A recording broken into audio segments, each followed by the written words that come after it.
What's up, guys? My name is Dodger Remington, and I'm going to teach you just a couple things and like a how-to on what to do before you go ride your snowmobile, so you can have a lot of fun in this fresh new car.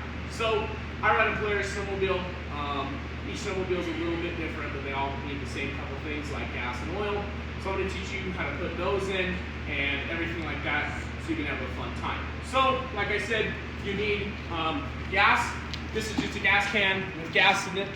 You want to come over and you want to check your gas gauge. I'm sitting at about half a tank from my last ride. So all you do is you just remove that, fill it up. You can do it at a fuel station. Make sure you drip all over your seat.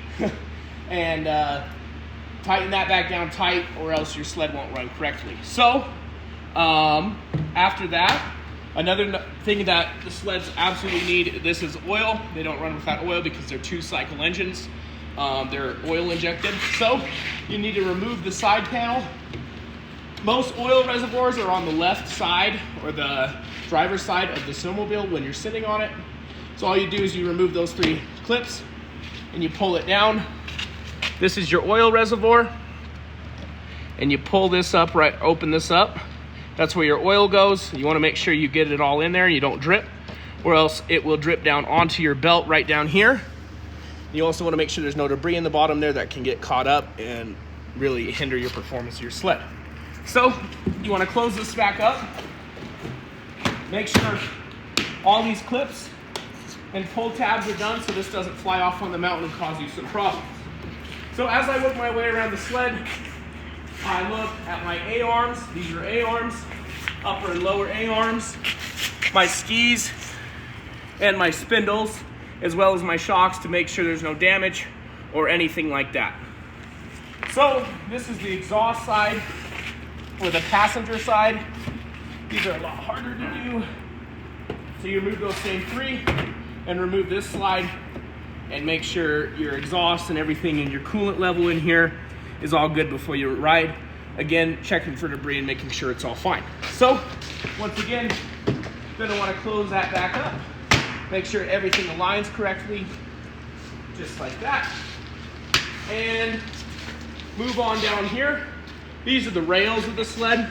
These are where your tracks run along, and these are your ice scratchers right here. So when you start riding on the trail, you want to make sure your ice scratchers are down so it throws ice and snow up onto the tunnel to make sure it's cool. You also want to inspect, make sure there's no bending in the tunnel or the rails. You'll be able to see it. These things are pretty strong, but when they do bend, it's very obvious.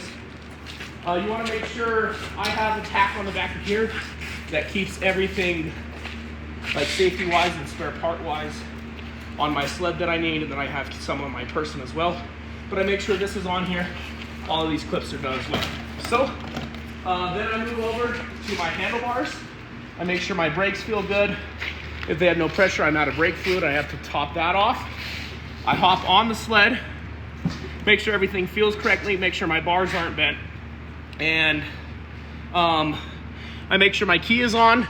If it has electric start, I'm able to turn it, but if not, that's no big deal.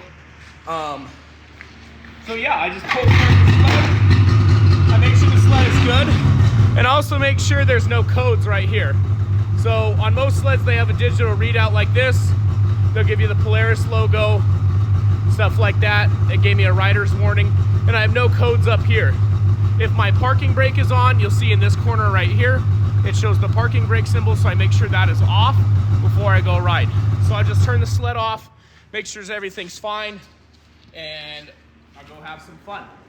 So that was just a quick guide on how to put gas, oil, and just do a quick walk around of your sled. Just make sure you have a lot of fun and everything like that, and stay safe. Thanks, guys.